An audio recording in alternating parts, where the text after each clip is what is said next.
News 18 has now accessed the image of what this sixth accused and the prime accused, the man who instigated this entire incident, this is what he looks like. This is the sixth accused that the police of Dehradun, that the police of Uttarakhand are unable to trace just yet. Yagyaraj Avasthi is his name. He's a national of Nepal is what we're given to understand. He's currently at large. His whereabouts are not known. Many believe that he perhaps has returned to his home country. We don't know just yet whether he's crossed state lines, whether he's crossed country lines. All of that is still under investigation. In fact, my colleague Smriti now joins us. She's in Dehradun. She's at that very spot where this brutal attack took place, which eventually, unfortunately, led to the death of Angel Chakma.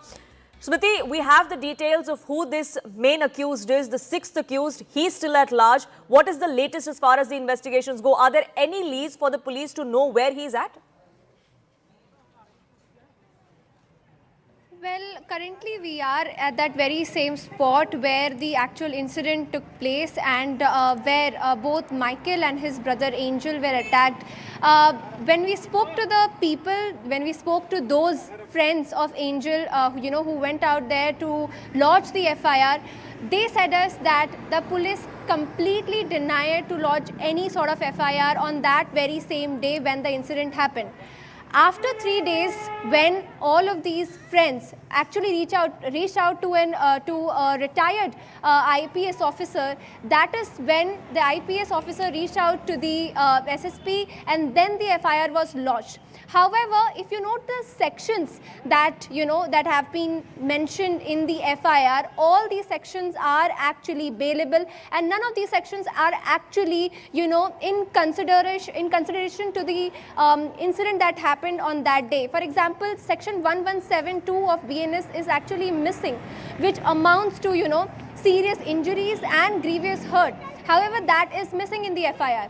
Now, talking about the sixth accused, Yagyaraj Avasthi, who is currently absconding. That person is actually in Nepal currently, and the police has formed the team to find out about that person to make sure that the sixth accused is arrested. However, when we spoke to the friends, they said that it is already quite late. The police had a lot of time with them from 9th to 12th, 3 days after when the FIR was lodged, and then after that around 15 days, more than 15 days, police had all the time to investigate, to form the team and to look out for the sixth accused. However, this time was utilized by the sixth accused to run away, to go to Nepal, and then now there are also sources telling us that the person might be missing from Nepal as well. So it'll be interesting to see where that trail really leads to him and how long it takes for agencies to actually track him down. For the moment, though, Smriti, thank you so much for getting us the latest on the investigation. But let's open this